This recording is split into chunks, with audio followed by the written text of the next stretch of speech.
ভাড়ায় পাওয়া যাচ্ছে বউ, তাও আবার বাংলাদেশেরই এক গ্রামে। যার যেমন দরকার, যেভাবে দরকার সেভাবেই একেবারে সাজগোজ করা বউ ভাড়া করতে পারবে। কখনো ঘন্টা ভিত্তিক, কখনো সারাদিনের জন্য চাইলেই ভাড়া করা যাবে বউ।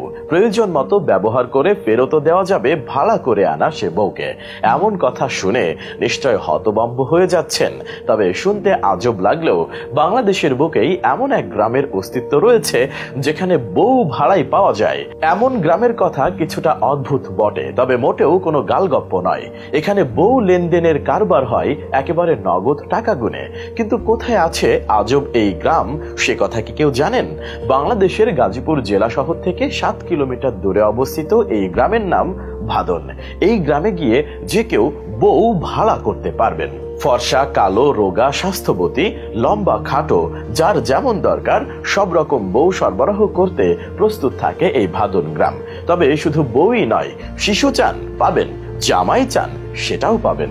প্রয়োজন মতো ঘন্টা ভিত্তিক কিংবা সারা দিনের জন্য বউ, শিশু বাচ্চা, নাপিত, কামার, গরু, ছাগল, হাঁস, মুরগি, ঝাড়ু, দাসহ সবকিছুই ভাড়ায় পাওয়া যায় এখানে। গাজীপুর সিটি কর্পোরেশনের পুর নিগম এর অন্তর্ভুক্ত ভাদুন গ্রাম ও এর আশেপাশের কয়েকটি গ্রামেও ভাড়ায় যা খুশি তাই পাওয়া যায়। মজার বিষয় হচ্ছে ভাদুন গ্রাম আসলে একটি শুটিং স্পট।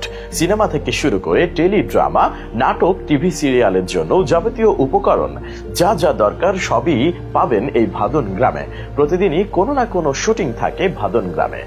শুটিং এর জন্য ভাদুন গ্রামে রয়েছে হরেক দৃশ্য, যেমন মেঘলা আকাশ, চমকদার বাড়ি, ভিলা, বাগান, পুকুর সহ অজস্র শুটিং স্পট। তাই প্রয়োজন হলেই পরিচালকেরা বেশি না ঘুরে সরাসরি এই গ্রামে চলে আসেন। কারণ ভাদুন গ্রামে এলেই নিজেদের শুটিং এর প্রয়োজনে যা যা দরকার তার সবই মেলে। তবে ভাদুন গ্রামে এসে নিজেদের প্রয়োজন মেটাতে চাইলে নির্দিষ্ট ভাড়া গুনতে হয় পরিচালকদের। এখানে দিনের হিসেবে বা ঘন্টার হিসেবে ভাড়া হয়। গ্রামবাসী শুটিং স্পটের মালিক ও পরিচালকেরা জানিয়েছেন, শুটিং এর প্রয়োজনে ঘন্টা ভিত্তিক কিংবা সারাদিনের জন্য সবকিছুই ভাড়ায় পাওয়া যায় এখানে। জানা যায়, বহু বছর ধরে নিত্য প্রয়োজনীয় দ্রব্য বা আসবাবপত্র ভাড়া পাওয়ার রীতি চালু আছে এই ভাদুন গ্রামে। বিশেষ করে 90-এর দশক থেকেই ভাদুন গ্রামে শুরু হয়েছে নাটক, সিনেমার জন্য নিয়মিত শুটিং এর কাজ। প্রকৃতপক্ষে এই এলাকার মানুষ বিষয়টিকে পেশা হিসেবে বেছে নিয়েছেন। তাই রোজই গ্রামে থাকে ব্যস্ততা। গ্রামের বাসিন্দারাও সদা তৈরি থাকেন, কাজের ডাক আসতে পারে যে কোনো সময়। গ্রামটি পরিচালনার দায়িত্বে থাকা কর্তৃপক্ষ জানায়, নাটক বা সিনেমার শুটিং এর জন্য সবকিছুই ভাড়ায় পেয়ে যাবেন এই ভাদুন গ্রামে। ভাদুন গ্রামটিকে বলা হয়ে থাকে বাংলাদেশের চলচ্চিত্র শিল্পীদের আবাসভূমি। এখন ঢাকাইয়া ছবি তৈরির সাথে সংযুক্তরা ভাদুন গ্রামের ওপর ব্যাপকভাবে নির্ভরশীল। বর্তমানে বাংলাদেশের এই অঞ্চল আউটডোর শুটিং এর জন্য খুবই বিখ্যাত।